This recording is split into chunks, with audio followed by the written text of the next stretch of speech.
what I was playing, mate. I didn't think it polite to listen to you, sir. I'm sorry for that. For your sake, I don't play it actively. Anyone can play it actively. I play with wonderful expression. As far as the piano is concerned, sentiment is my forte. I keep science alive.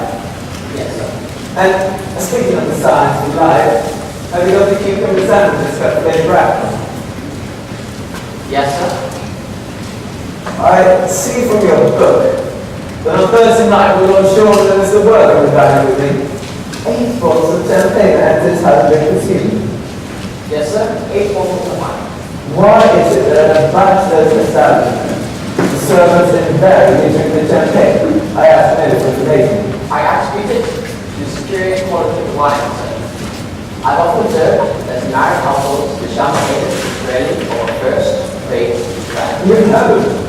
Is marriage so demoralizing than that? I believe it's very pleasant to say it, sir. I've had very little experience in it myself, I suppose. I've only been married once, and that's been confidence or a misunderstanding between myself and the young person. I don't know that I'm interested in your family life, mate. No. It is not very interesting subject. I never think of it myself. You're natural, I'm sure. Thank you, that will do. Thank you, sir. Mr. Worthing! Ernest, how are you? What brings you to town? Oh, pleasure, pleasure. What else should bring one anywhere? Easy as usual, I see out. How will this customer go to striving? You take some flight of Frenchman at 5 o'clock? Where have you been since last Thursday? Oh, in the country. What on earth do you do then? One is in town, one uses oneself. And one is in the country, one uses others. It is excessively boring. And who are the people you meet? Oh, neighbors, neighbors. Your nice neighbors in your part of Yorkshire. But in horror, never speak a word. How mentally must you meet them? Yorkshire is your county, no? Shropshire? Of course. Now, why these sandwiches? Why such reckless extravagance in one so young? Who's coming to tea? Oh, well, young Jessica. And Gwendolyn. How perfectly delightful. Yes, it's all very well, but I'm afraid Aunt Augusta won't quite approve of you being here. May I ask why? Jeff, we love Gwendolyn is perfectly disgraceful. It's almost as bad as when Gwendolyn first knew. I'm in love with Gwendolyn. I've come to town expressly to propose to her. I thought you said you'd come up for pleasure. I got that business. Utterly unromantic you are. I really don't see anything romantic in proposing. Why, it's very romantic to be in love, but there's nothing romantic about a definite proposal. Well, one may be accepted, one usually is, I believe, and then the fun is all over. No, the very essence of romance is uncertainty. If ever I get married, I'll certainly try to forget the fact. I have no doubt about that. The divorce court was specially made for people whose memory is so curious and constituted as your own. Oh, there's no speculating on the subject. Divorce is a way in heaven. Don't touch the cucumber sandwiches. The Lord inspects me if I'm the custard. She's been eating this whole time. Yeah, well, that's quite a different matter. She's my aunt. Have some bread and butter. The bread and butter is Gwendolyn. Gwendolyn is devoted to bread and butter. And wonderful bread and butter it is too. With it, you need all the ease to go to eat it all. The act is you're married already. You're not married already, and I don't expect you ever will be.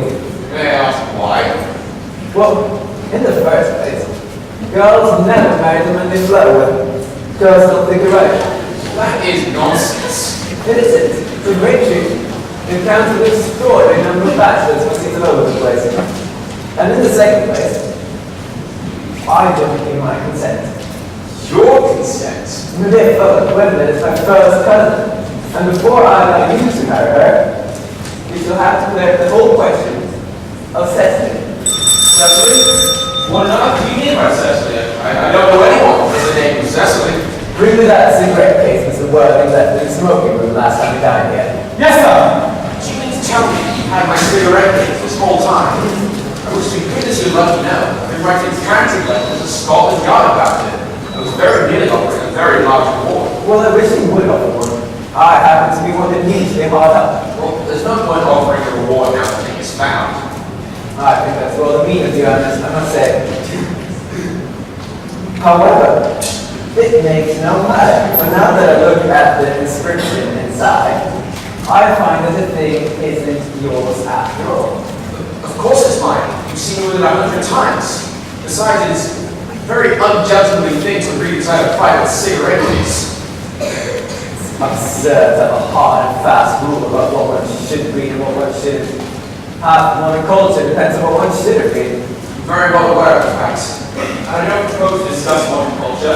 This is the sort of thing we want you to talk about in private. Now just give me back my cigarette case. Yes, but this isn't your cigarette case. This cigarette case is a present from someone of the name of Cecily. And he said he didn't know anyone of that name. Well, if you must know, Cecily happens to be my aunt. Your aunt. Yes, charming old lady she is too. Lives in Tunbridge Wells. Yes, but why does she call herself Little Cecily if she's her aunt and lives in Tunbridge Wells? From Little Cecily with her fondest love. What does that have to do with it? Some aunts are tall, some aunts are not tall. Surely that doesn't matter an aunt may be allowed to decide for herself. Yes, but why would she call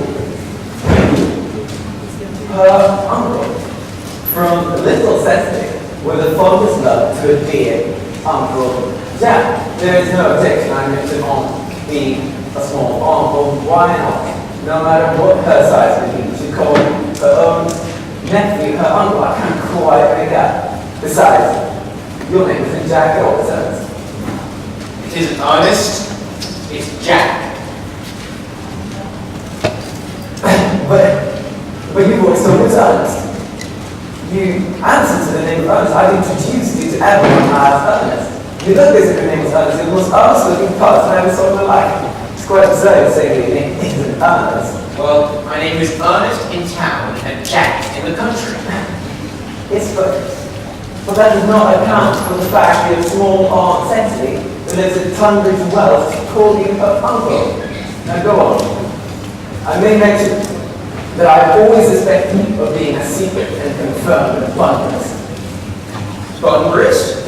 What on earth do you mean by bunnerist? I'll reveal to you the meaning of that incomparable expression as soon as you can tell me why Ernest and Sam and Jack in the country. Well, produce my cigarette case first. Here it is. Now, produce your explanation and pray. Make it improbable. Dear fellow, there's nothing improbable about my explanation at all. It's quite ordinary, in fact. The old Mr. Thomas Cardew, who adopted me when I was a little boy, made me in his will guardian to his granddaughter, Miss Cecily Cardew. Cecily, who addresses me as her uncle from motives of respect you couldn't possibly understand, lives at my place in the country under the charge of her admirable governess, Miss Prism. Where is that place? By the way? That is nothing to you, dear boy. You are not going to be invited. However, I may tell you candidly, the place is not in Shropshire. Oh, I suspected that much. I've blubbered all over Shropshire on two separate occasions. Now go on, why are you Ernest in town and Jack in the country? I don't know if you'll be able to understand my real motives, but hardly serious enough. You see, when one is placed in the position of guardian, one has to adopt the highest moral tone on all subjects. It's one's duty to do so. And there's a high moral tone that hardly is said to produce very much for either one's health or one's happiness. In order that I might get up to town, I've always pretended to have a young brother of the name of Ernest who lives in the Albany and gets in the most dreadful scrapes. What you really are is a bunnerist. That's quite right, they say they were bunnerist. On one of the most advanced bunnerist I know. What do you mean? You have invented a very useful young brother by the name of Ernest, so that you can sneak up to town and alter his life. I have invented an invaluable permanent invalid by the name of Bunbury, in order that I may escape down to the country whenever I choose. Bunbury is perfectly invaluable. If it wasn't for Bunbury's extraordinary bad health, I would have been able to die with your brother this time, for I've really been engaged up to something more than a week. I would ask you to dine with me anyway. No, you're so careless about sending out invitations. It's very foolish. Nothing annoys people quite so much as not receiving invitations. You would much better dine with your Aunt Augusta. Having got the smallest intention of doing anything of the kind. I don't know that's Wednesday. Once a week is quite enough to dine with one's own relations. Besides, now that I know you to be Bunbury's, I naturally want to talk to you about Bunbury. I want to tell you the rules. I'm not a Bunbury at all. If one will accept me, I'm going to kill my brother. Indeed, I think I'll kill him in any case. Since he's getting a little too interested, it is rather a bore, so I'm going to get rid of him. And I strongly advise you to do the same with with your invalid with the absurd name. Nothing will induce me to part with Bunbury. And if ever you get married, which seems to me extremely problematic, you'll be very glad to know Bunbury. Someone who marries without knowing Bunbury is a very tedious time of it. If I marry a charming girl like Gwendolyn, and she's the only girl I ever saw who I would marry, I certainly wouldn't want to know Bunbury. Then your wife will. You don't seem to realize that in married life, 3 is company and 2 is none. That must be on the only relatives of creditors ever bring that far from every man. If I can get out of the way for 10 minutes so that you can have an opportunity of proposing to Gwendolyn, may I dine with you tonight, what is it? I suppose so, if you want to. Yes. Well, you must be serious about it. I hate people who are not serious about food. It is so shallow. Lady Bracknell and Miss Fairfax.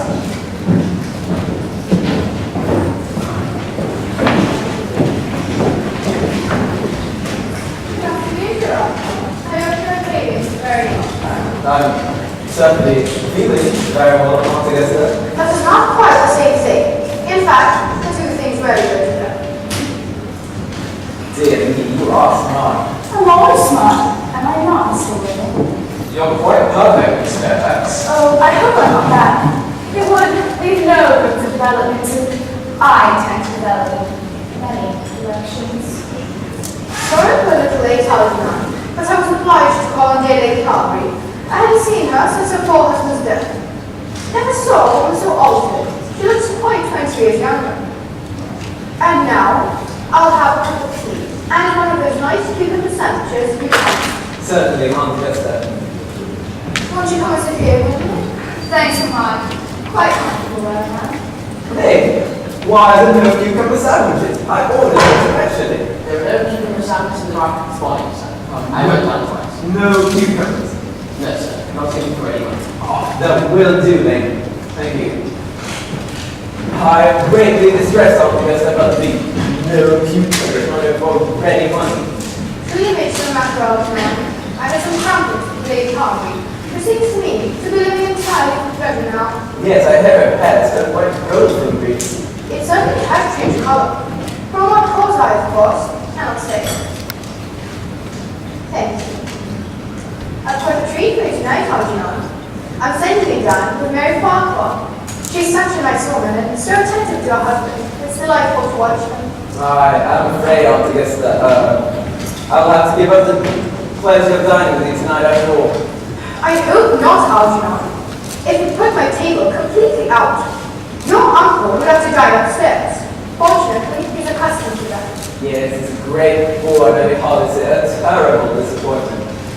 But the fact is, I have just received a telegram from my poor friend Bunbury. He's very ill. They seem to think I should be with him. It is very strange.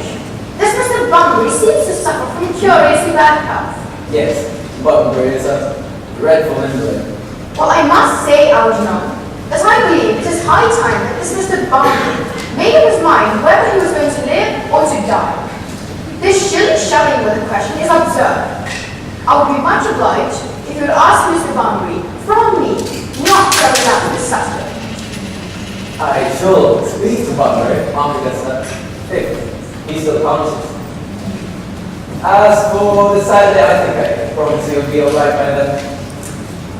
As for the music, it is a great difficulty, for one place in good music people don't listen, and one place bad music people don't talk.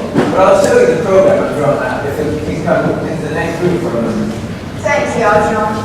It is very thoughtful of you. I'm sure the program will be delightful after our year's projects. French songs cannot possibly allow.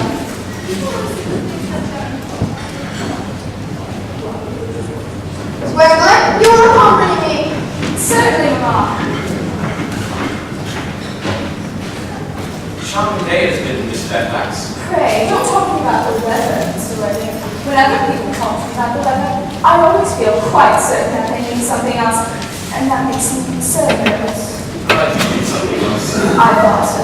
In fact, I'm never wrong. And I would likely like to take advantage of Lady Bracknell's temporary absence. I would certainly advise you to do so. Mamma has a way of coming back suddenly into room that I've often had to speak to her about. Ever since I met you, I have admired you more than any other girl I've met since I met you. Yes, I'm quite well aware of that. And I often wish that in public at any rate, you had been more demonstrative. For me, you've always had an irresistible fascination. Even before I met you, I was far from indifferent to you. We live, as I hope you know, Mr. Worthing, in an age of ideals. The fact is constantly mentioned in the more expensive monthly magazines, and has reached the political pulpits, I'm told. And my ideal has always been to love someone of the name of Ernest. There is something in that name that inspires absolute confidence.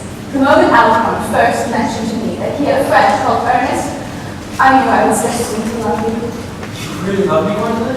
Passionately. You don't know how happy you make me. I know, Ernest. You don't mean to say you couldn't love me if my name wasn't Ernest, do you?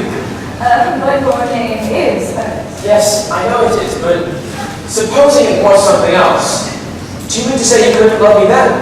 That is clearly a metaphysical speculation, and like most metaphysical speculations, has very little reference to the actual facts of your life as we know them. To speak perfectly candidly, I don't much care for the name of Ernest. I don't think it suits me at all.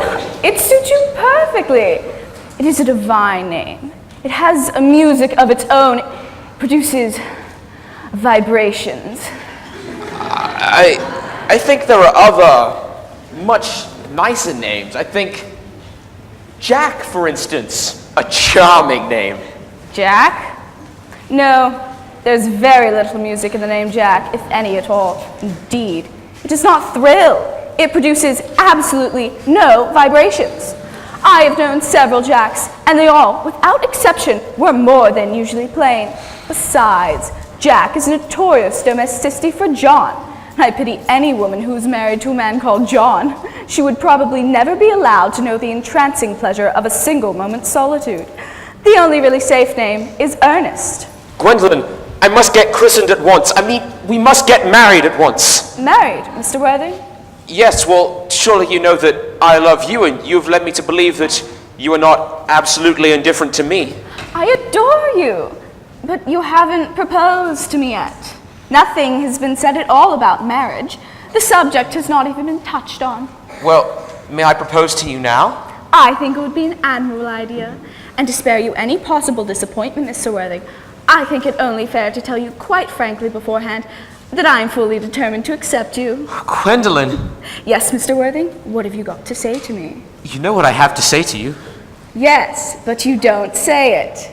Gwendolyn, will you marry me? Of course I will, darling. How long you've been about it.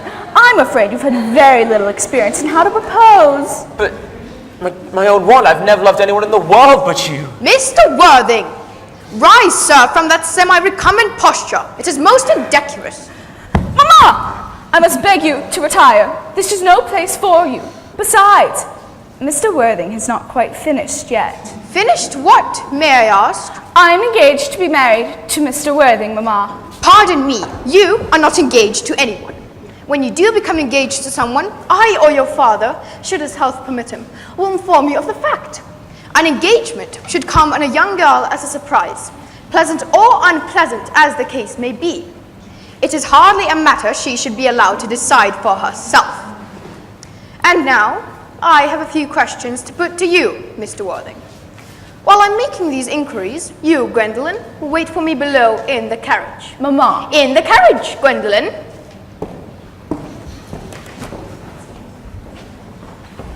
Gwendolyn, the carriage. Yes, Mama. You can take a seat, Mr. Worthing. Thank you, Lady Bracknell. I prefer standing. I feel bound to tell you that you're not down on my list of eligible young men. However, I'm quite ready to enter your name, should your answers be what a really affectionate mother requires. Do you smoke? Well, Yes, I must admit I do smoke.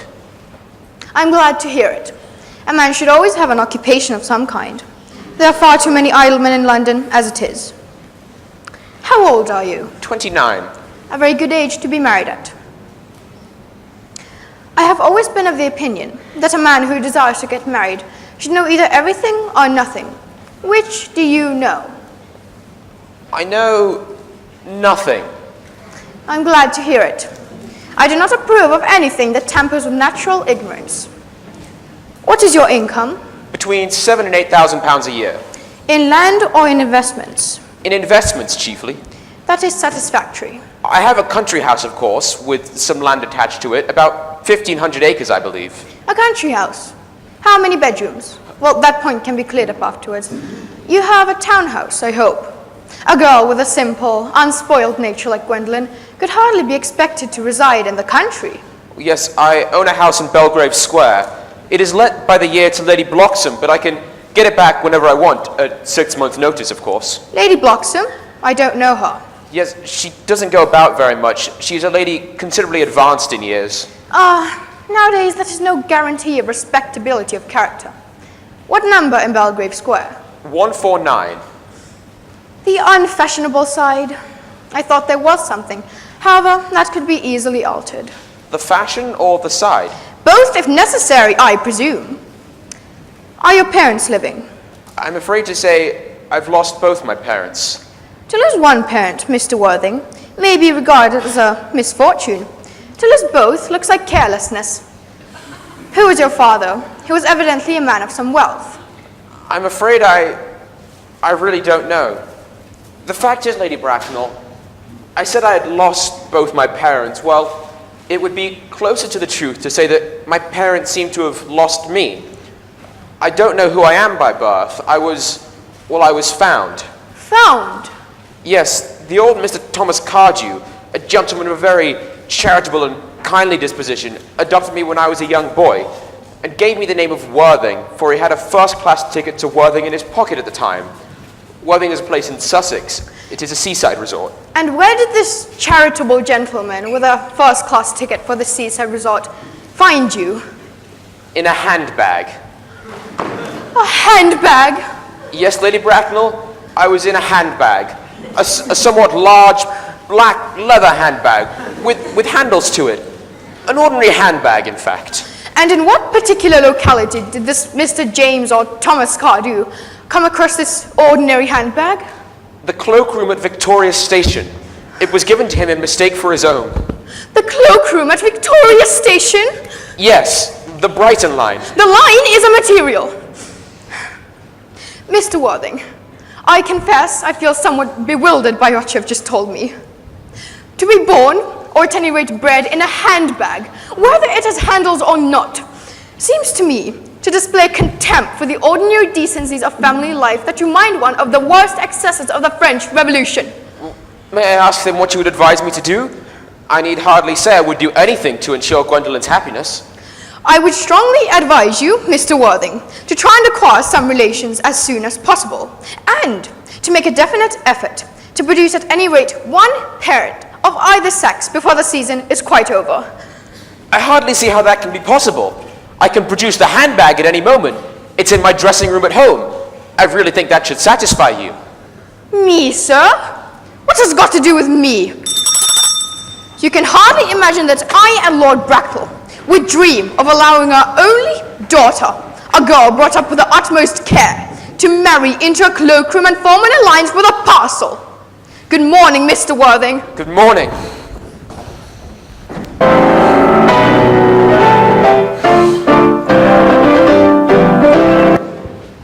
How idiotic you are! Didn't it go off all right, old boy? You don't mean to say Gwendolyn refused you? I know it's a way she has. She's always refusing people. I think it's most ill-natured of her. Oh, Gwendolyn is right as a trivet. As far as she is concerned, we are engaged. Her mother is unbearable. I never met such a gorgon. I don't really know what a gorgon is, but I have no doubt that her mother is one. In any case, she is a monster without being a myth, which is rather unfair. I do beg your pardon, Algy. I suppose I shouldn't talk of your own relations this way before you. Oh, I love hearing my relations abused. It's the only way I put up with them. Relations are simply a tedious pack of people who haven't got the remotest knowledge of how to live, nor the smallest instinct of when to die. Oh, that is nonsense. It isn't. Well, I won't argue with you on the matter. You always seem to want to argue about things. That is exactly what things were originally made for. Upon my word, if I thought that, I'd shoot myself. Now, you don't think there's any chance of Gwendolyn becoming like her mother in about 150 years or so, do you? All women become like their mothers. That is their tragedy. No man does. That's his. Is that clever? It's perfectly phrased, and quite as true as any observation in civilized life should be. Now, did you tell Gwendolyn about your being Ernest in town and Jack in the country? Oh, that isn't the sort of thing one tells to a nice, sweet, refined girl. What about your brother? What about the profligate Ernest? Oh, I should have got rid of him before the end of the week. I'll say he died in Paris of apoplexy. Lots of people die of apoplexy, don't they, quite suddenly? Yes, but it's hereditary, my dear fellow. It's a sort of thing that's passed down in families. You'd much better say he died of a severe chill. A severe chill? You sure that isn't hereditary or anything of the kind? Of course it isn't. Very well then. My poor brother Ernest, carried off in Paris by a severe chill. It gets rid of him. But I thought you said that Cecily was a little too interested in your brother. Won't she feel his loss a good deal? Oh, Cecily isn't a silly romantic girl. She's got capital appetite, goes long walks, and pays no attention at all to her lessons. I would rather like to meet Cecily. I shall take very good care you don't. She is excessively pretty and only just 18. Have you told Gwendolyn you have an excessively pretty ward is only just 18? Oh, one doesn't just blurt these things out to people.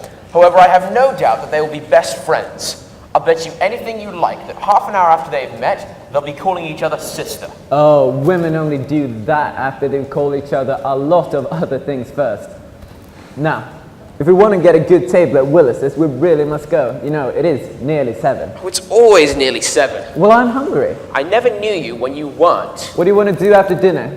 Go to the club? Oh, I hate talking. What about the theater? I loathe listening. Well, how about a trot around the Empire to 10? Oh, I can't stand looking at things. It is so silly. Then what shall we do? Nothing. Oh, it's awfully hard work doing nothing. Well, but I don't mind hard work, as long as there's no definite object involved. Miss Fairfax!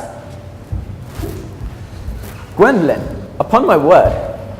Algy, kindly turn your back. I have something very particular to say to Mr. Worthing. Gwendolyn, I don't think I can allow this at all. Algy, you always adopt a strictly immoral attitude towards life. You're not quite old enough to do that. My own one. Ernest, we may never be married. From the expression of Mamma's face, I fear we never shall. But although she may prevent us from becoming man and wife, and I may marry someone else, and marry often, nothing that she can possibly do can alter my eternal devotion to you. Darling. The story of your romantic origin, as related to me by Mamma with unpleasing comments, has naturally stirred the deeper fibers of my nature. Your Christian name has an irresistible fascination. The simplicity of your character makes you exquisitely incomprehensible to me. Your town address at the Albany I have. What is your address in the country? The Manor House, Woolton, Hertfordshire. There's a good postal service there, I suppose. It may be necessary to do something desperate. That, of course, will require serious consideration. I will communicate with you daily. My own one. How long do you remain in town? Till Monday. Good. Algy, you may turn round now. I've done that already. You may also ring the bell.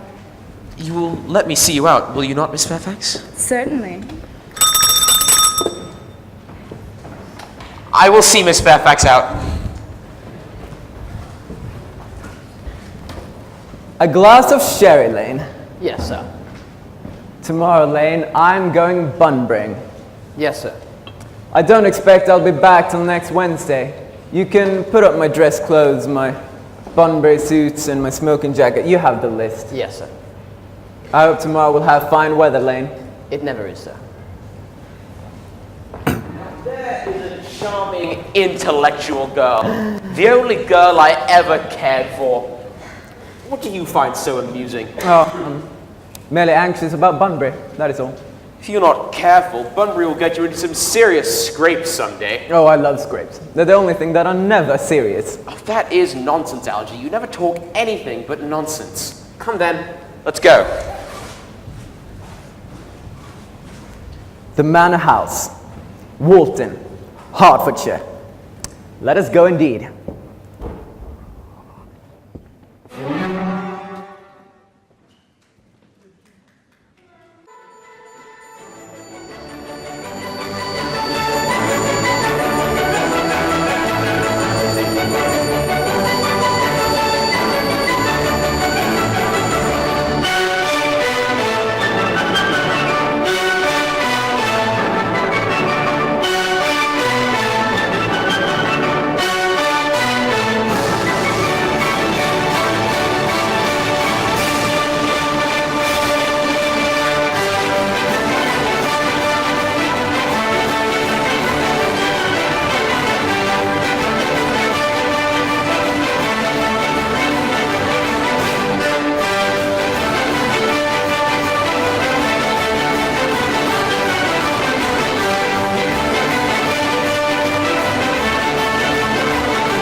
Cecily, surely such a utilitarian occupation such as the watering of flowers is rather Moulton's duty than yours, especially when intellectual pleasures await you.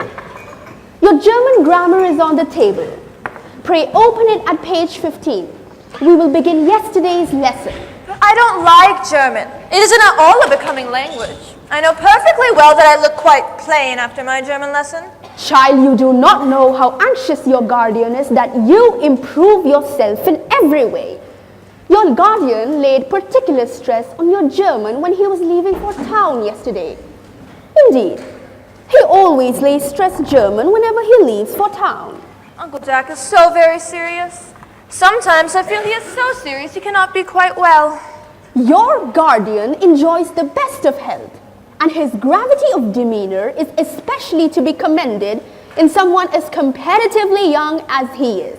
I suppose that is why he often looks quite bored when we three are together. Cecily, I'm surprised at you. Your guardian has many troubles in his life. Idle merriment and triviality would be out of place in his conversation. And you must remember his constant anxiety about that unfortunate young man, his brother.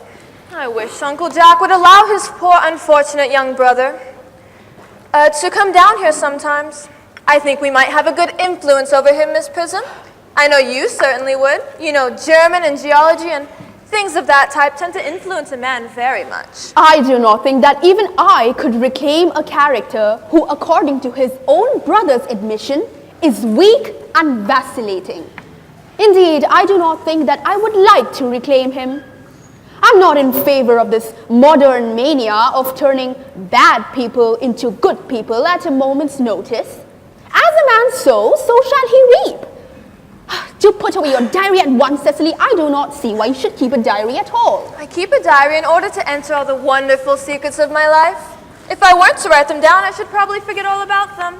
I wrote a novel myself in earlier days. Did you really, Miss Prism? How wonderfully clever you are. I hope it did not end happily. Novels that end happily depress me so much. The good ended happily and the bad unhappily. That is what fiction means. I suppose so. But it seems rather unfair. And was your novel ever published? Alas, no. The manuscript was abandoned. I use the word in the sense of lost or mislaid. To your work, child. These speculations are profitless. But I see dear Dr. Chasuble coming in through the garden. Dr. Chasuble, this is indeed a pleasure. And how are we this morning? Miss Prism, you are dressed well. Miss Prism was actually just complaining about a slight headache. I think it would do her much good to take a short stroll in the park with you, Dr. Chasuble. Cecily, I did not mention anything about a headache. Yes, dear Miss Prism, I know that, but I felt it instinctively that you did have a headache. Indeed, I was thinking about that and not my German lesson when the rector came in. Oh, I hope, Cecily, that you are not inattentive. I'm afraid I am. That is strange. Why, fortunate to be Miss Prism's pupil. I would hang upon her lips. I spoke metaphorically, of course. My metaphor was drawn from the bees. Mr. Worthing, I suppose, has not returned from town yet. Oh, we look for him. We do not look for him till Monday afternoon. Ah, yes. He usually likes to spend his Sundays in London. He's not one of those whose sole aim is enjoyment, as by all accounts, unfortunate young man, his brother seems to be. But I must not disturb Egeria and her pupil any longer. Egeria, Doctor? My name is Letitia. Oh, a classical allusion merely, drawn from the pagan authors. I shall see both no doubt at evensong. Actually, Doctor, I think I would like to have a stroll with you. I find that I have a headache after all, and a walk might do it good. With pleasure, Miss Prism, with pleasure. We might go as far as the schools and back. That would be delightful. Cecily, you will read your political economy in my absence. The chapter on the fall of the rupee you may omit. It is somewhat too sensational. Mr. Ernest Worthing has just driven over from the station. He has brought his luggage with him. Mr. Ernest Worthing, B4, the Albany W. Uncle Jack's brother. Did you tell him he was in town? Yes, miss. He was very much disappointed. I mentioned you and Miss Prism were in the garden. He was very anxious to speak to you privately for a moment. Do tell Mr. Worthing to come out here. I suppose you should talk to the housekeepers about a room for him. Yes, miss. I've never met a really wicked person before. I'm so afraid he'll look just like everyone else. He does. You are my little cousin Cecily, I'm sure. You must be under some strange mistake. I am not little. In fact, I believe I am more than usually tall for my age. But I am your cousin Cecily. You, I see from your card, are Uncle Jack's brother. My cousin Ernest. My wicked cousin Ernest. Oh, you mustn't think that I'm wicked. I'm not really wicked at all, cousin Cecily. Well, if you are not, then you certainly have been deceiving us in an inexcusable manner. I hope you have not been leading a double life, pretending to be wicked but being really good all along. Well, I have been rather reckless. I'm glad to hear it. In fact, now that you mention the subject, I have been very bad in my own small way. I don't think that's something you should be proud of, though I'm sure it must have been very pleasant. It's much pleasanter being here with you. I can't understand how you're even here at all. Uncle Jack doesn't get back till Monday. Oh, that is a great disappointment, for I'm obliged to go up by the first train on Monday morning. I have a business appointment that I am anxious to miss. Couldn't you miss it anywhere but in London? No, the business appointment is in London. Well, I know, of course, how important it is to not keep a business engagement if anybody wants to retain a sense of the beauty of life. But I still think you should wait till Uncle Jack gets back. I know he wants to speak to you about your emigrating. About my what? Your emigrating. He's gone up to buy your outfit. I certainly wouldn't let Jack buy my outfit. He has no taste in neckties at all. I don't think you require neckties. Uncle Jack is sending you to Australia. To Australia? I'd sooner die. He said on dinner on Wednesday night that you'd have to choose between this world, the next world, and Australia. The accounts I've received of Australia and the next world are not particularly encouraging. I think this world is good enough for me, Cousin Cecily. Yes, but are you good enough for it? I'm afraid I'm not that. That is why I need you to reform me. You might make that your mission if you don't mind. I'm afraid I've no time this afternoon. What? Would you mind me reforming myself this afternoon? It'd be rather quixotic of you, but I think you should try it. I will. I feel better already. Well, you're looking much worse. Well, that is because I'm hungry. How thoughtless of me. I should have remembered that when one is planning to lead an entirely new life, one requires regular and wholesome meals. Might I have a buttonhole first? A yellow rose? I'd much rather have a white rose. Why? Because you are like a white rose, Cousin Cecily. I don't think it can be right for you to say such things to me. Miss Prism never talks to me like that. Then Miss Prism is a short-sighted old lady. Miss Prism says all good looks are a snare. They're a snare every sensible person would like to be caught in. I don't think I could care to catch a sensible man. I wouldn't know what to talk to him about.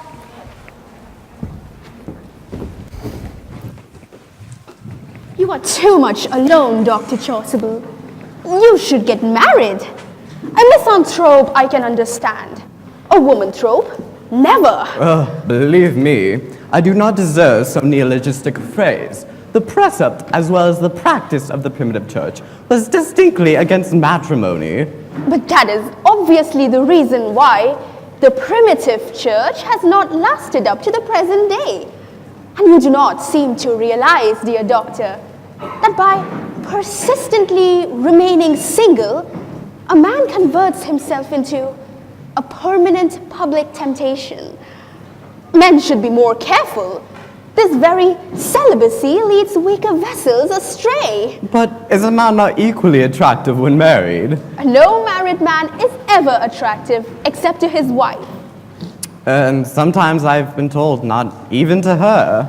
Well, that depends on the woman's intellectual sympathies.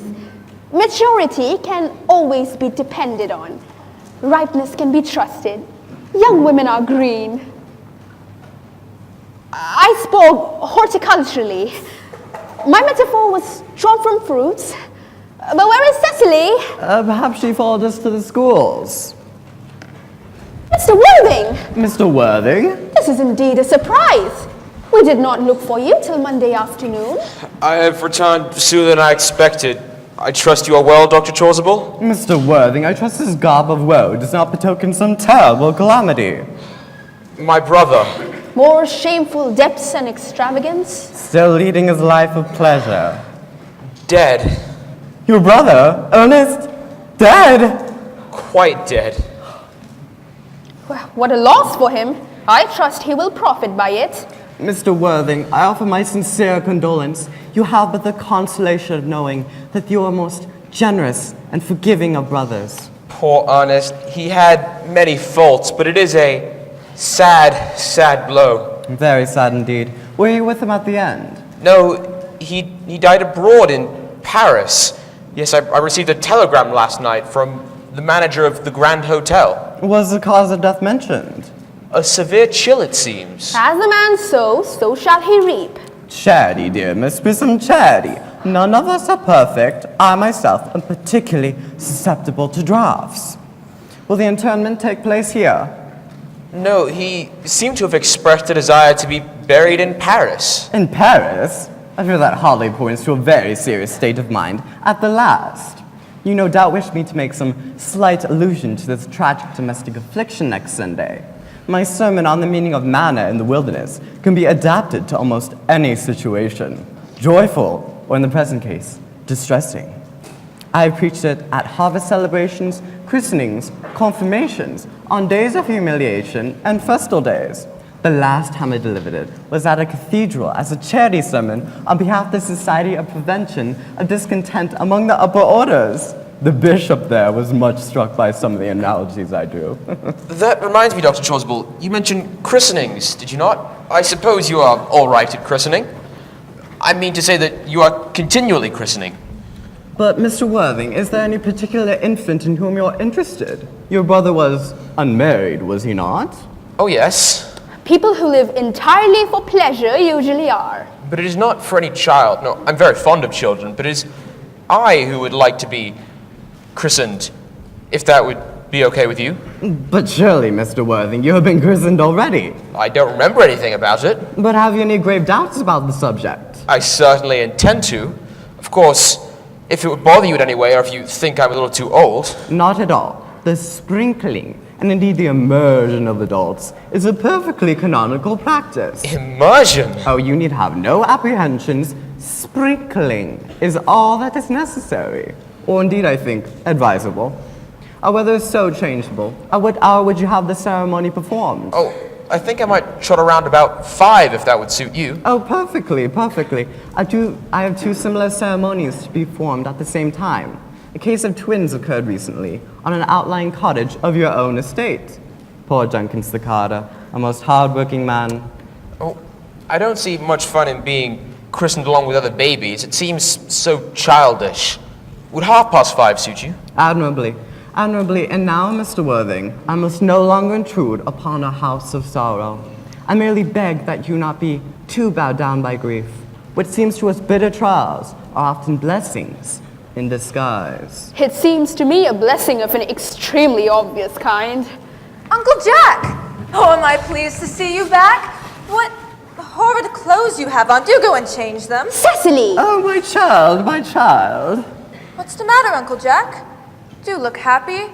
You look as though you have a toothache and, well, I've got such a surprise for you. Who do you think is in the dining room? It's your brother. Who? Your brother, Ernest. He arrived half an hour ago. Nonsense. I haven't got a brother. Oh, don't say that, Uncle Jack. However badly he may have behaved to you in the past, he is still your brother. You shouldn't be so heartless as to disown him, could you? I'll tell him to come out here, and you will shake hands with him, won't you, Uncle Jack? My own brother Ernest. In the dining room. I'm not quite sure what any of this means. These are very joyful tidings. After we had all been resigned to his loss, his sudden return seems to me peculiarly distressing. Good heavens! Brother John, I've come down from town to tell you how very sorry I am for all the trouble I've caused you, and to say that I intend to lead a better life in the future. You aren't going to refuse your own brother's hand, are you, Uncle Jack? I most certainly am. I think his coming down here disgraceful, and he knows perfectly well why. Do be nice. There is some good in everybody. Ernest here was just telling me about his poor invalid friend, Mr. Bunbury, whom he goes to visit so often. And surely there must be some good in a man who is kind to an invalid, and who leaves the pleasures of London to sit by a bed of pain. Talking to you about Bunbury, has he? He's told me all about poor Mr. Bunbury and his terrible state of health. Well, I certainly won't have him talk to you about Bunbury, or anything else for that matter. It is enough to drive one perfectly frantic. I admit that the faults were all on my side, but I must say, I think Brother John's coldness to me is peculiarly painful, especially since it's my first time coming here. Uncle Jack, if you do not shake hands with Ernest, I will never forgive you. Never? Never. Very well then. This is the last time I shall do it. Oh, it is pleasant, is it not, to see so perfect a reconciliation. I think we might leave the 2 brothers together. Cecily, you will come with us. Certainly, Miss Prism. I feel my little task of reconciliation is over. You have done a beautiful action today here, child. We must not be premature in our judgments. Algie, you scoundrel. You've got to leave this place at once. I don't allow any Bunburying here. We have put Mr. Ernest in the room next to yours, sir. Suppose that is all right, sir. What? His luggage, sir. We have unpacked it and put it in the room next to your own, sir. His luggage? Yes, sir. 3 portmanteaus, A dressing case 2 hat boxes. and a large luncheon basket. I'm afraid I can't stay for more than a week this time. Merriman, order the dog cart at once. Mr. Ernest has been suddenly called back to town. Yes, sir. What a fearful lie you are, Jack. I haven't been called back to town at all. Your duty as a gentleman calls you back. Oh, my duty as a gentleman has never interfered with my pleasures in the smallest degree. I can certainly understand that. Well, Cecily is a darling. I don't want you to speak of her like that. I don't like it. Well, I don't like your clothes. You look perfectly ridiculous in them. Why on earth don't you go up and change? It's perfectly childish to be in mourning for a man who's actually staying at your house as a guest for a full week. I call it grotesque. You're not staying in my house for a full week as a guest or anything else. You've got to leave by the 4:05 train. Well, I certainly won't leave you as long as you're in mourning. It'd be most unfriendly of me. If I was in mourning, you would stay with me, I suppose. I would think it most unkind if you didn't. Well, will you go if I change my clothes? If you're not too long. I never saw anyone take so long to dress, and with such little result. At any rate, it is better than always being overdressed as you are. If I am occasionally a little overdressed, I make up for it by always being immensely overeducated. Your vanity is ridiculous, your conduct an outrage, and your presence in my garden utterly absurd. However, you've got to leave by the 4:05, and I hope you'll have a pleasant journey back to town. This bun ring, as you call it, has not been a great success to you, has it now? Well, I think it's been a great success. I am in love with Cecily, and that is everything. Ah, here she is. I merely came back to water the roses. I thought you were with Uncle Jack. Uncle Jack has gone to order the dog cart for me. Is he going to take you on a nice drive? He's sending me away. So, that means we've got to part? I'm afraid so. It's a very painful parting. It is always painful to part from a person whom one has known for a very brief space of time. The absence of old friends can be endured with equanimity, but even a momentary separation from anybody whom one has just been introduced is almost unbearable. Thank you. It can wait, Sourman, for 5 minutes. Yes, miss. I hope I should not offend you, Cecily, if I state quite openly and frankly that you seem to me to be, in every way, the visible personification of absolute perfection. Your frankness does give you credit, Ernest. If you allow me, I'll copy your remarks into my diary. Do you really keep a diary? I'd give anything to have a look at it, may I? Oh, no. Cecily, ever since I first looked upon your wonderful and incomparable beauty, I have dared to love you wildly, passionately, devotedly, hopelessly. Well, I don't think you should tell me you love me wildly, passionately, devotedly, hopelessly. Hopelessly doesn't seem to make much sense, does it? Cecily. The dog cart is waiting, sir. It can come around next week at the same hour. Yes, sir.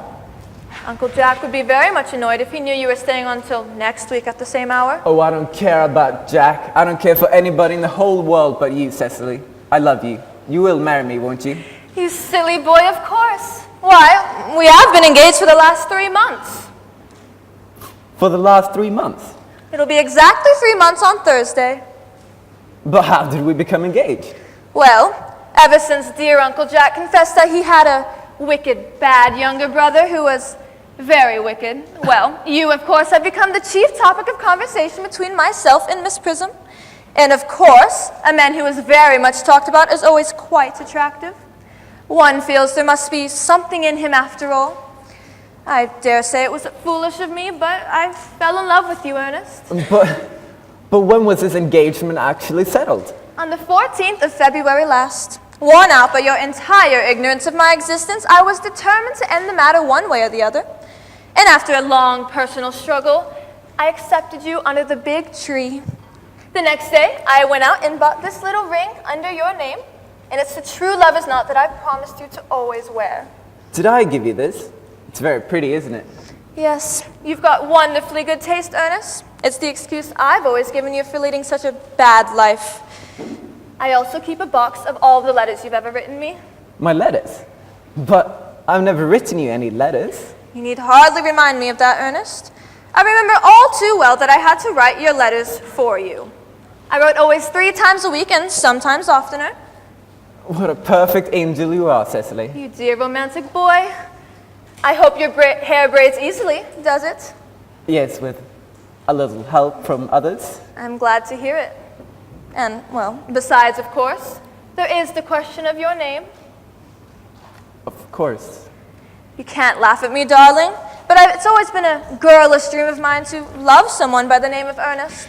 There's something about the name that inspires absolute confidence. I pity any poor married woman whose husband is not called Ernest. But you don't mean to say you couldn't love me if I had some other name? But what name? Any name you like? Algernon, for instance? I don't like the name of Algernon. Oh, my own dear, sweet, loving little darling. I really don't see why you should have anything against the name of Algernon. It's not a bad name at all. In fact, it's a rather aristocratic name. Half the chaps who get into the bankruptcy court are called Algernon. But seriously, Cecily, if my name was Algie, couldn't you love me? I might respect you. I might admire your character, but I fear I could never give you my undivided attention. Your rector here is, I suppose, thoroughly experienced in all the rites and ceremonials of the church? Oh, yes. Dr. Choswell is a much-learned man. He's never written a single book in his life, so you can imagine how much he knows. I must see him at once on a most important christening. A most important business.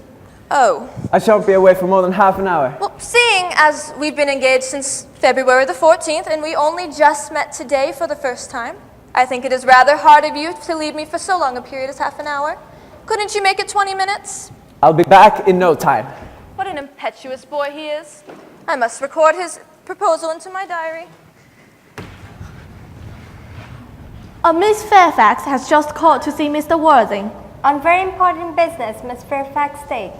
Isn't Mr. Worthing in his library? Mr. Worthing went over in the direction of the rectory some time ago. Well, tell Miss Fairfax to come out here. Would you fetch my diary and bring me tea? Yes, miss. Miss Fairfax, I suppose one of the good elderly women who associate with Ernest in London. I don't quite like women who are interested in philanthropic work. They seem very forward. Miss Fairfax. Pray let me introduce myself to you.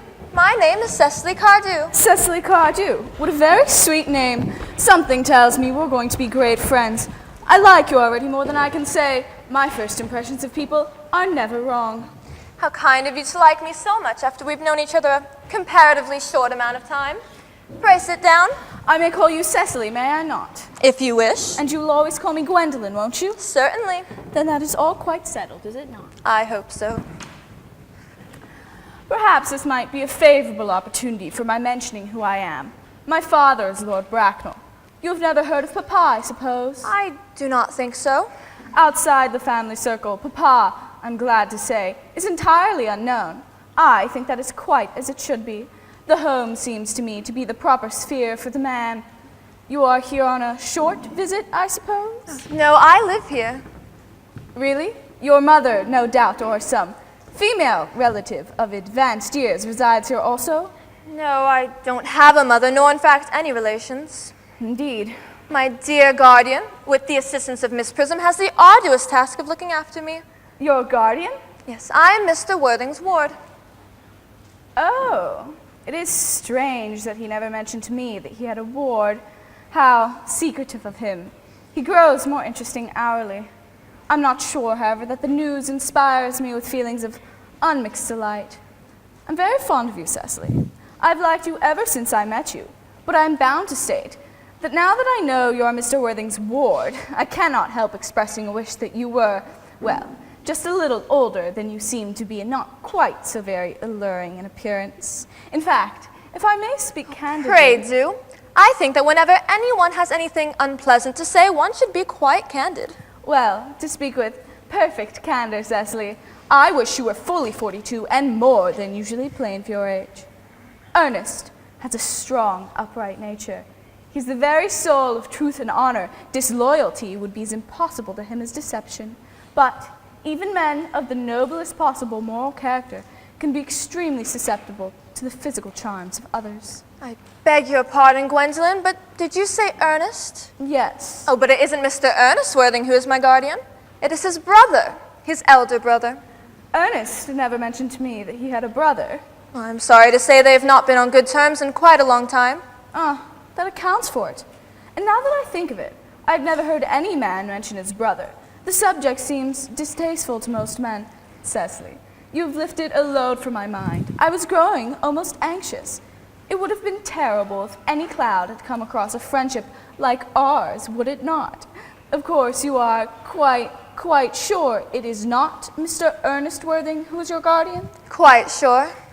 In fact, I am going to be his. I beg your pardon? Dearest Gwendolyn, there is no reason why I should make a secret of it to you. Our little county newspaper is sure to chronicle the fact next week. Mr. Ernest Worthing and I are engaged to be married. My darling Cecily, I think there must be some slight error. Mr. Ernest Worthing is engaged to me. The announcement will appear in the Morning Post on Saturday at the latest. There must be some sort of misconception. Ernest proposed to me exactly 10 minutes ago. It is certainly very curious, for he asked me to be his wife yesterday afternoon at 5:30. If you would care to verify the incident, pray do.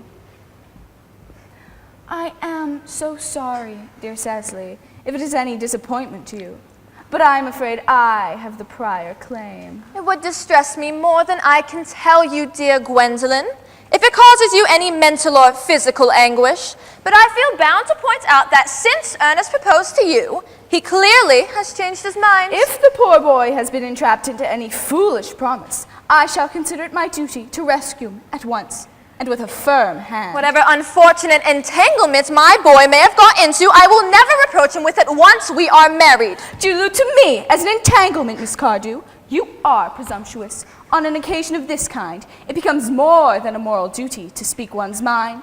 It becomes a pleasure. Do you suggest, Miss Fairfax, that I entrapped Ernest into engagement? How dare you? Now is not the time for wearing the shallow mask of manners. When I see a spade, I call it a spade. I'm glad to say I've never seen a spade. It is obvious that our social spheres are widely different. Shall we lay tea here as usual, miss? Yes, as usual.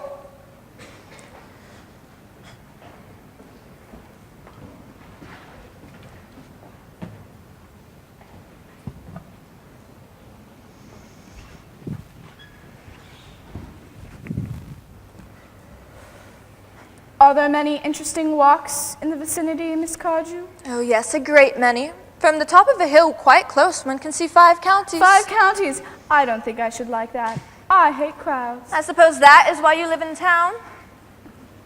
Quite a well-kept garden this is, Miss Cardew. So glad you like it, Miss Fairfax. I had no idea there were any flowers in the country. Flowers are as common in the country, Miss Fairfax, as people are in London. Personally, I cannot understand how anybody manages to exist in the country.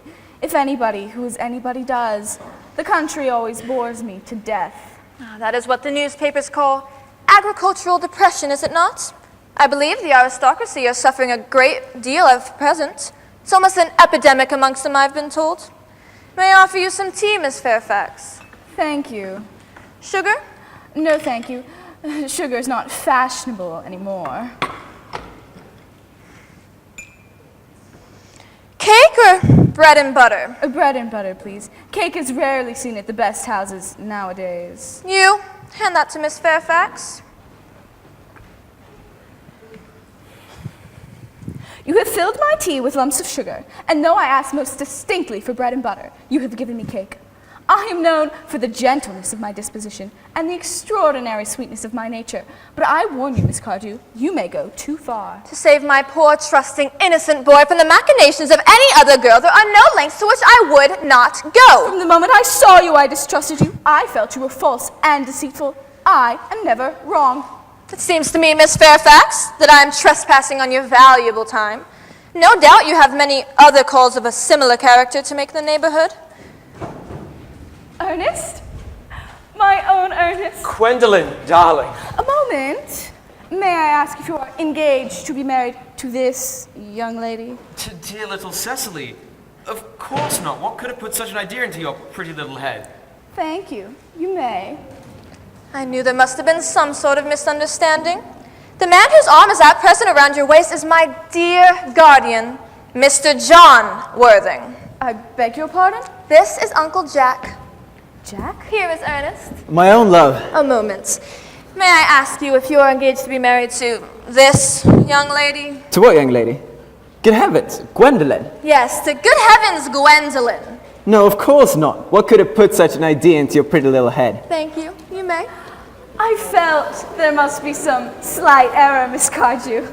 The gentleman who's now embracing you is my cousin, Mr. Algernon Moncrief. Algernon Moncrief. Is your name Algernon? I cannot deny it. Is your name really John? I could deny it if I liked. I could deny anything if I liked. But it is true my name is John. It has been so for years. A gross deception has been practiced on the both of us. My poor wounded Cecily. My sweet wronged Gwendolyn. You will call me sister, will you not? There's just one question I'd like to be allowed to ask my guardian. An admirable idea. Mr. Worthing, there's just one question I would like to be permitted to put to you. Where is your brother Ernest? We are both engaged to be married to your brother Ernest, so it is a matter of some importance to us to know where your brother Ernest is at present. Gwendolyn, Cecily, it is very painful for me to be forced to speak the truth. It is the first time I've been reduced to such a painful position, and I'm not much used to it. However, I'm going to speak quite frankly with you. I have no brother Ernest. I never did have a brother Ernest, and I have no intentions of ever having one in the future. No brother at all? None. Had you never a brother of any kind? Never, not even of any kind. I'm afraid it is quite clear, dear Cecily, that neither of us is engaged to be married to anyone. It's not a very pleasant position for a young girl to suddenly find herself in, is it? Let us go into the house. They will hardly follow after us there. No, of course not. Men are so cowardly, aren't they? This ghastly state of things is what you call bunburying, I suppose. Yes, and a very wonderful bunbury it is too. It's the most wonderful bunbury I've ever had in all my life.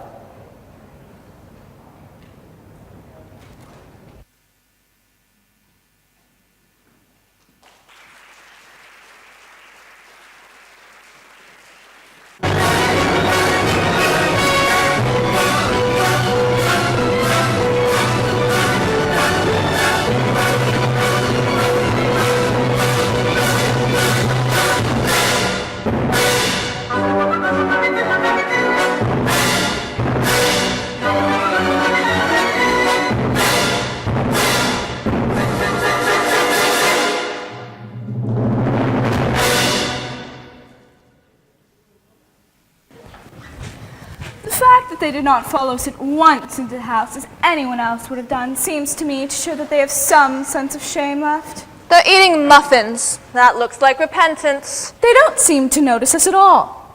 Couldn't you cough? But I haven't a cough. They're looking at us. What effrontery.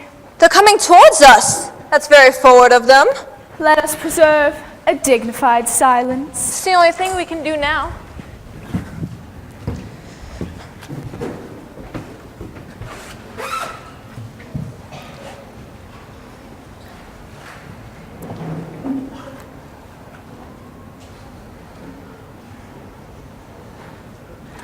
This dignified silence seems to produce an unpleasant effect. A most distasteful one. But we won't talk first, will we? No, we shan't. Mr. Worthing, I have something very particular to ask you. Much depends on your reply. Gwendolyn, your common sense is invaluable. Mr. Moncrief, kindly answer me the following question. Why did you pretend to be my guardian's brother? So that I would have an opportunity of meeting you. It seems a very satisfactory explanation, does it not? Yes, dear, if you can believe him. I don't. But it does not affect the absolute beauty of his answer. True. In matters of grave importance, style, not sincerity, is the vital thing. Mr. Worthing, what explanation can you offer to me for pretending to have a brother? Was it in order that you might have an opportunity of coming up to town to see me as often as possible? Can you doubt it, Miss Fairfax? I have the gravest doubts upon the subject, but I intend to crush them. This is not the moment for German skepticism. Their explanations appear to be quite satisfactory, especially Mr. Worthing's. That seems to me to have the stamp of truth upon it. I'm very pleased with what Mr. Moncrief said. His voice alone inspires absolute credulity. Then you think we should forgive them? Yes. I mean, no. True. I had forgotten there are principles at stake one cannot surrender. Which of us should tell them? The task is not a pleasant one. Couldn't we both speak at the same time? An excellent idea. I nearly always speak at the same time as other people. Will you take the time from me? Certainly. Your Christian names are still an insuperable barrier. That is all. Our Christian names? Is that all? But we're going to be christened this afternoon. For my sake, you are prepared to do this terrible thing? I am. To please me, you are ready to face this fearful ordeal? I am. How absurd to talk of the equality of the sexes, where questions of self-sacrifice are concerned. Men are infinitely beyond us. We are. Men have moments of physical courage that us women know absolutely nothing about. Darling. Darling. Lady Bracknell. Good heavens! Gwendolyn, what does this mean? Merely that I am engaged to be married to Mr. Worthing, Mamma. Come here. Sit down. Sit down immediately. Hesitation of any kind is a sign of mental decay in the young, of physical weakness in the old.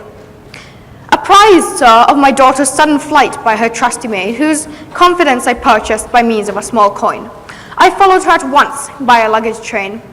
Her unhappy father is, I am glad to say, under the impression that she is attending a more than usually lengthy lecture by the University Extension Scheme on the influence of a permanent income on thought. I do not propose to undeceive him. Indeed, I have never undeceived him on any question. I would consider it wrong. But of course, you will clearly understand that all communication between yourself and my daughter must cease immediately from this moment. On this point, as indeed on all points, I am firm.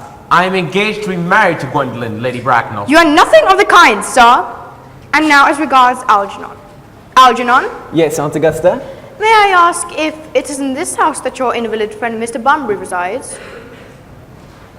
No. Bunbury does not live here. Bunbury is somewhere else at the present. In fact, Bunbury is dead. Dead? When did Mr. Bunbury die? Oh, His death must have been extremely sudden. I killed Bunbury this afternoon. I mean, poor Bunbury died this afternoon. And what did he die of? Bunbury? No, he's quite exploded. Exploded? Was he the victim of a revolutionary outrage? I was not aware that Mr. Bunbury was interested in social legislation. If so, he is well punished for his morbidity. I mean to say he was found out. The doctors found out that Bunbury could not live, so Bunbury died. He must have had great confidence in the opinion of his physicians. I am glad, however, that he made up his mind at the last to some definite course of action and acted under the proper medical advice. And now that we have finally got rid of this Mr. Bunbury, may I ask, Mr. Worthing, who is that young person whose hand my nephew Algernon is now holding, in what seems to me a peculiarly unnecessary manner? That young lady is Miss Cecily Cardew, my ward. I'm engaged to be married to Cecily, Aunt Augusta. I beg your pardon? Mr. Moncrief and I are engaged to be married. I do not know whether there's anything peculiarly exciting in the air of this particular part of Hertfordshire, but the number of engagements that go on seem to me considerably above the proper average that statistics have laid down for our guidance. I think some preliminary inquiry on my part would not be out of place. Mr. Worthing, is Miss Cardew at all connected with any of the larger railway stations in London? I merely desire information.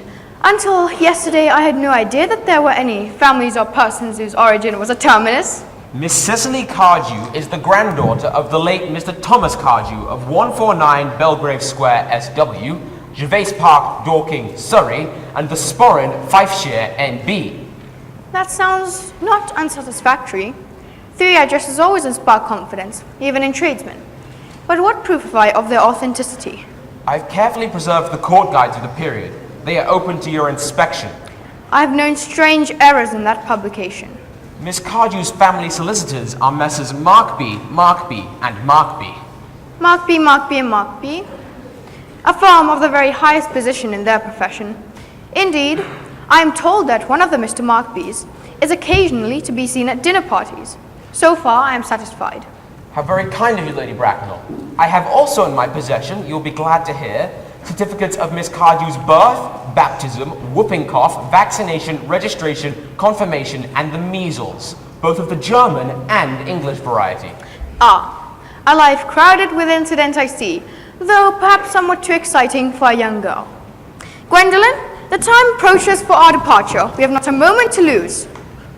As a matter of form, Mr. Worthing, I'd better ask if Miss Cardew has any little fortune. Oh, about £130,000 in the funds. That is all.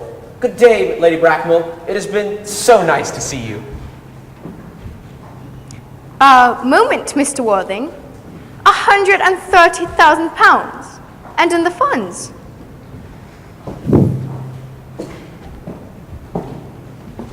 Miss Cardew seems to me a most attractive young lady, now that I look at her. Few girls of the present day have any really solid qualities, any of the qualities that last and improve with time. We live, I regret to say, in an age of surfaces. Come here, dear.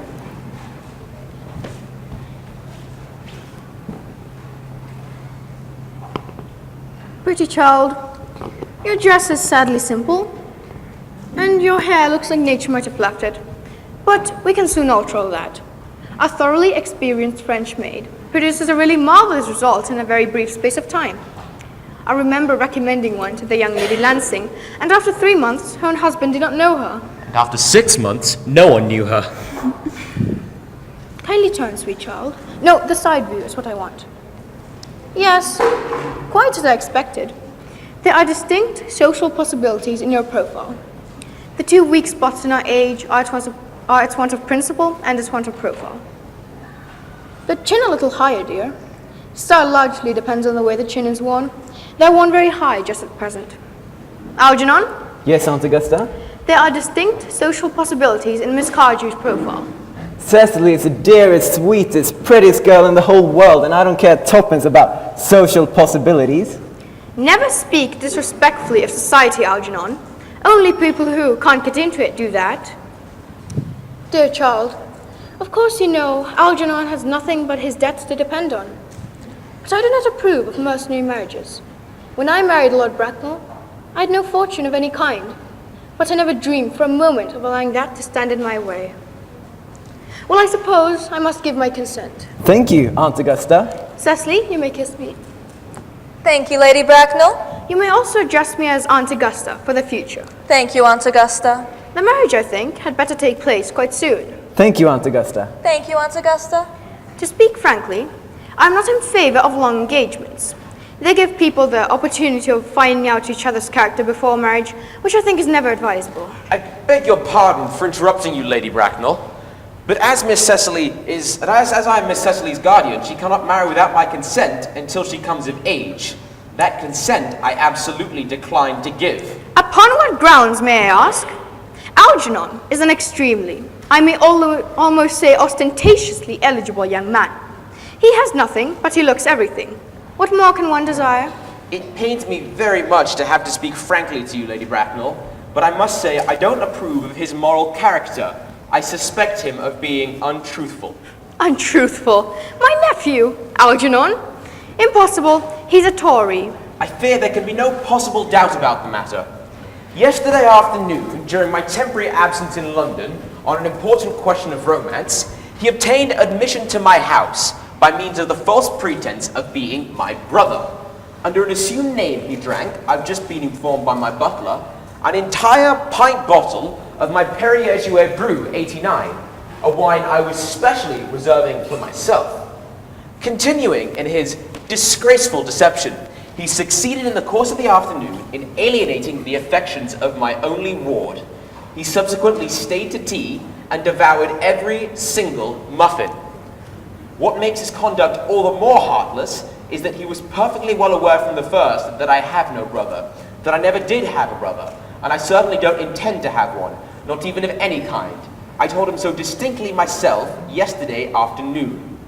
Mr. Worthing, after careful consideration, I've decided to entirely overlook my nephew's conduct to you. It's very kind of you, Lady Bracknell. My decision, however, is unalterable. How old are you, dear? I'm 18, but at evening parties I admit to 20. You're perfectly right in making some slight alteration. Indeed, No woman should ever be quite accurate about her age. It looks so calculating. 18, but admitting to 20 at evening parties. Well, it will not be very long before you are of age and free from the restraints of tutelage. So I don't think your guardian's consent is, after all, a matter of any importance. Pray excuse me, Lady Bracknell, for interrupting you again, but it is only fair to tell you that according to the guidelines drawn out in her grandfather's will, Miss Cardew does not come of age until she is 35. That does not seem to me to be a grave objection. 35 is a very attractive age. London society is full of women of the very highest birth who have, of their own free choice, remained 35 for years. Lady Dumbleton is an instance to point. To my own knowledge, she has remained 35 ever since she arrived at the age of 40, which was many years ago now. I see no reason why our dear Cecily could not be even more attractive at the age you mentioned than she is at present. There will be a large accumulation of property. Could you wait for me that long, Algernon? Of course I could. You know I could. Yes, I felt it instinctively, but I don't think that I could. I hate waiting even 5 minutes for anybody. I'm not a very punctual person, I know, but I like punctuality in others. And waiting even 5 minutes just for marriage is not at all in the question. Then what is to be done? I don't know. My dear Mr. Worthing, as Miss Cardew states positively that she cannot wait till she's 35, a remark which I am bound to say seems to show a somewhat impatient nature, I would beg of you to reconsider your decision. But my dear Lady Bracknell, the matter is entirely in your own hands. The moment you consent to my marriage with Gwendolen, I will happily allow your nephew to form an alliance with my ward. You must be quite aware that what you propose is out of the question. Then a passionate celibacy is all any of us can look forward to. That is not the destiny I propose for Gwendolen. Algernon, of course, can choose for himself. Come, dear, we've already missed 5, if not 6 trains. To miss any more might expose us to comment on the platform. Everything is quite ready for the christenings. The christening, sir? Is not somewhat premature? Both these gentlemen have expressed a desire for Amelia's baptism. At their age, the idea is grotesque and irreligious. Algernon, I forbid you to be baptized. I will not hear of such excesses. Lord Bracknell would be highly displeased if he learned that that was the way in which you wasted your time and money. Am I to understand there would be no christenings at all this afternoon? I fear that, under the current circumstances, it would not be much benefit to either of us, Dr. Chasuble. I am grieved to hear such sentiments from you, Mr. Worthing. They savor of the heretical views of the Anabaptists, views I have completely refuted in 4 of my unpublished sermons. However, as the mood seems to be one particularly secular, I shall return to the church. Indeed, I have just been informed by the pupiller that for the last hour and a half, Miss Prism has been waiting for me in the vestry. Prism? Did I hear you mention a Miss Prism? Yes, Lady Bracknell, I am on my way to join her. Pray allow me to detain you for a moment. This matter may prove to be one of vital importance, Lord Bracknell and myself. Is this Miss Prism a female of repellent aspect, remotely connected with education? She is the most cultivated of ladies and is the very picture of respectability. It is obviously the same person. May I ask what position she holds in your household? I am a celibate, madam. Miss Prism has been, for the past 3 years, Miss Cardew's esteemed governess and valued companion. Despite all what I hear of her, I must see her at once. Let her be sent for. Oh, she approaches. She's nigh. I was told you were expecting me at the vestry, dear Canon. I've been waiting there for you for 1 hour and 3/4. Prism! Prism! Where is that baby? 28 years ago, Prism, you left Lord Bracknell's house, number 104, Upper Grosvenor Street, in charge of a perambulator that contained a baby of the male sex. You never returned. A few weeks later, through the elaborate investigations of the Metropolitan Police, the perambulator was discovered at midnight, standing by itself in a remote corner of Bayswater. It contained the manuscript of a 3-volume novel of more than usually revolting sentimentality. But the baby was not there. Prism, where is that baby? Lady Bracknell, I admit with shame that I do not know. I only wish I did. The plain facts of the case are these. On the morning of the day that you mention, which would forever be branded in my memory, I prepared as usual to take the baby out in its perambulator. I also had with me a somewhat old but capacious handbag in which I intended to place the manuscript of a work of fiction that I had written in my few unoccupied hours. In a state of mental abstraction for which I would never forgive myself, I placed the script in the bassinet and the baby in the handbag. But, Miss Prism, where did you place the handbag? Oh, don't ask me, Mr. Worthing. This is a matter of no small importance. I insist on knowing where you placed the handbag. I placed it in one of the cloakrooms of the larger railway stations in London. Which railway station? Victoria, the Brighton line. I must retire to my room. Gwendolyn, you will wait here for me. If you're not too long, I will wait here for you all my life. What do you suppose this means, Lady Bracknell? I dare not even suspect, Dr. Choswell. I need hardly tell you that in families of high position, strange coincidences are not supposed to occur. They are hardly considered the thing. Uncle Jack sounds strangely agitated. Oh, your guardian has a very emotional nature. This noise is extremely unpleasant. It sounds as if he was having an argument. I dislike arguments of any kind. They are always vulgar and often convincing. Is it stopped? I wish he would arrive at some conclusion. This suspense is terrible. I hope it will last.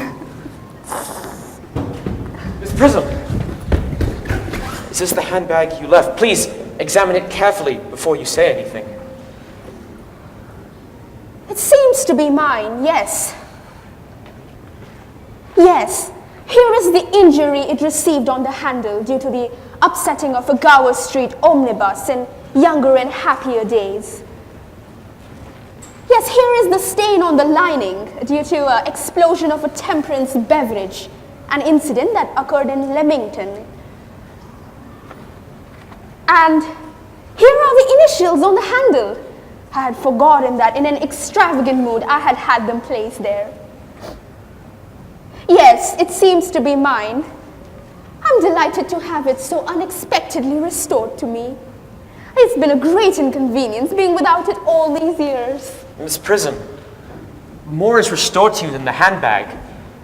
I was the baby you placed inside it. You? Yes, Mother! Mr. Worthing! I'm unmarried! Unmarried? I have no doubt it is a serious blow, but who can be the first to cast a stone against one who has suffered? Cannot repentance wipe out an act of folly?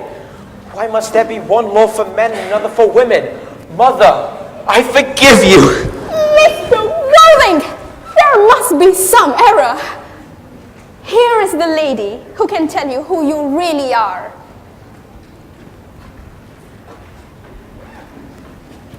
I hate to seem inquisitive, Lady Bracknell, but can you inform me of who I really am? I'm afraid the news I have to give you will not altogether please you. You are the son of my poor sister, Mrs. Moncrief, and consequently, Algernon's elder brother. Algy's elder brother.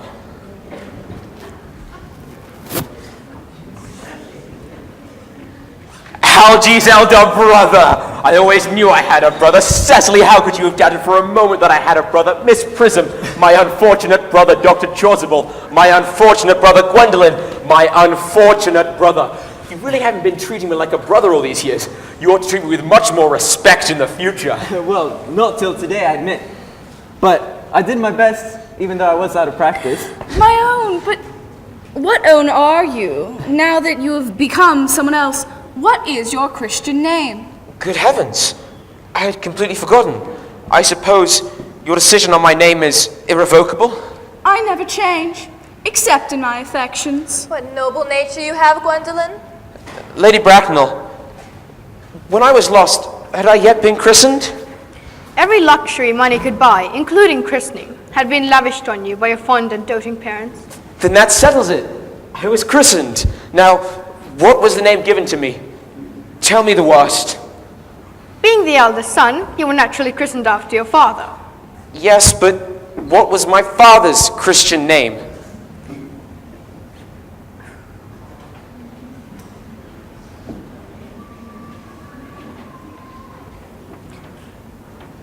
I cannot at the present moment recall what the general's Christian name was, but I've no doubt he had one.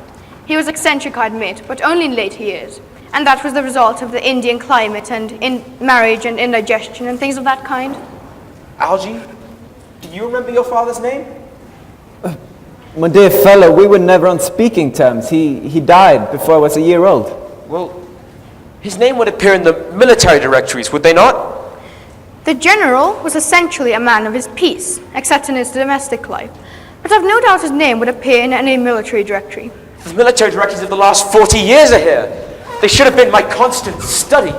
Oh, M. Generals. Oh, Malcolm Marksby. Oh, these are ghastly names. McElfresh. Moncrief. Lieutenant Colonel, General. Colonel 1869. Christian names. Ernest John. I always told you my name was Ernest. I mean, naturally, my name was Ernest. Yes, I remember now that the general was named Ernest, and you had some particular reason for disliking the name. Ernest, my own Ernest. I felt you could have no other name. Gwendolyn, I very much make an apology, for it turns out I've been telling the truth my entire life. I hope you can forgive me. It is a terrible thing to find out one has been telling the truth all these years. I can, for I feel you are sure to change. My own one. Oh, Letitia. Frederick, at last! Cecily, at last. Gwendolyn, at last. My nephew, you seem to be displaying signs of triviality. Quite on the contrary, Aunt Augusta, for it is for the first time in my life I have realized the vital importance of being earnest.